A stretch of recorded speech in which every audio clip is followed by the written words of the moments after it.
खबर गोंडा जनपद से, जहां पर शुक्रवार को दिव्य ज्योति जागृत संस्थान के तत्वाधान में Gandhi park doctor Sampurnanand town hall में गुरु पूर्णिमा महोत्सव का दिव्य कार्यक्रम आयोजित किया गया। यहां वार्षिक महोत्सव पिछले 15 वर्षों से संस्थान के माध्यम से आयोजित किया जाता है। दिल्ली से पधारी दिव्य गुरु आशुतोष महाराज की साध्वी शिष्याओं ने कार्यक्रम को संबोधित किया। साधकों को संबोधित करते हुए वंदना भारती ने गुरु पूर्णिमा की विशेषता एवं गुरु की महिमा का व्याख्यान किया। साध्वी ने कहा कि शताब्दियों पूर्व आषाढ़ शुक्ल पक्ष की पूर्णिमा को महर्षि वेद व्यास जी का अवतरण हुआ था। यही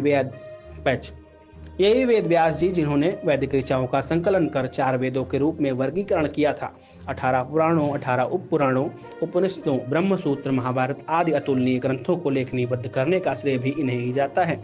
ऐसा दिन जिस पर सभी शिष्य सहमत हुए वह था गुरु के अवतरण का मंगलमय दिवस। इसलिए उनके शिष्यों ने इसी पुराण दिवस को अपने गुरु के पूजन का दिन चुना। यही कारण है कि गुरु पूर्णिमा को व्यास पूर्णिमा भी कहा जाता है। तब से लेकर आज तक हर शिष्य अपने गुरुदेव का पूजन वंदन इसी दिन करता आया है। उसकी भूख, नींद व मन का बिखराव कम हो जाता है। अतः यह स्थिति साधक के लिए बेहद लाभदायक है। आशुतोष महाराज के शिष्य व पूर्वांचल संयोजक स्वामी अर्जुनानंद ने कहा कि दिव्य गुरु आशुतोष महाराज केवल ईश्वर की बात नहीं करते। यहाँ गुरु पूर्णिमा महोत्सव को मनाने आए हजारों साधकों को ब्रह्म ज्ञान के द्वारा ईश्वर का दर्शन हुआ है। कार्यक्रम की विशेषता यह रही, कार्यक्रम में माता पिता के साथ आए हुए छोटे छोटे बच्चों के लिए यह कार्यशाला का आयोजन किया गया। उक्त कार्यशाला में बच्चों को अनुशासन, ध्यान, योग और तीव्र बुद्धि विकास के लिए सूत्र बताए गए। कार्यक्रम का शुभारंभ वेद मंत्रों से हुआ एवं गुरु पूजन मंगल आरती से समापन किया गया।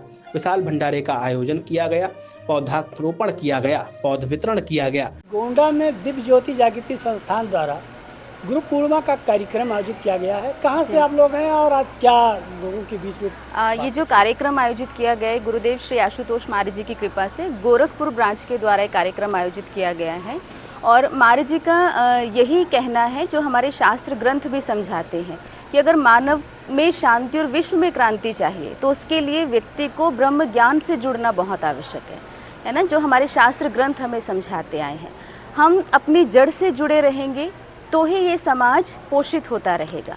जैसे एक वृक्ष को अगर उसकी जड़ से अलग कर दें तो वो वृक्ष कुछ ही दिनों में सूख जाता है। और आज हर एक व्यक्ति का ये प्रयास है कि हमारा समाज अच्छा हो, सुंदर हो, संस्कारों युक्त हो, है ना, संस्कारों से भरा हो। तो इसीलिए महाराज जी ब्रह्म ज्ञान के द्वारा जनमानस में वो संस्कार रोपित कर रहे हैं और हमें हमारी संस्कृति, हमारे आधार से जोड़ रहे हैं।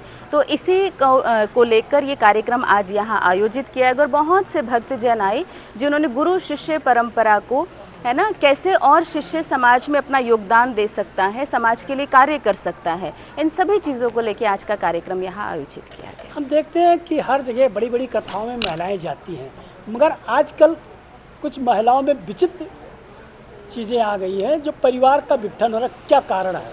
उसका कारण यही है ना, कि जब तक हम अपने कर्तव्यों का बोध हमें नहीं होगा कि हमें समाज के लिए क्या करना है और क्या नहीं करना, तब तक हमें समाज खंडित होता ही नज़र आएगा। अगर हम पूरे समाज को एकजुट करना चाहते हैं तो उसके लिए सबसे पहले मानव को उसके आधार ईश्वर से जोड़ने की आवश्यकता है। ईश्वर से जुड़ेंगे तो ईश्वरीय गुण अपने आप मानव के अंदर आते चले जाएंगे और तब हम एक श्रेष्ठ समाज की कल्पना कर सकते हैं। और ये सपना महाराज जी साकार कर रहे हैं, जनमानस को इस ब्रह्म ज्ञान ईश्वर से जोड़ रहे हैं, है ना। मानसिकता बदलेगी तो ही हम समाज को बदल सकते हैं।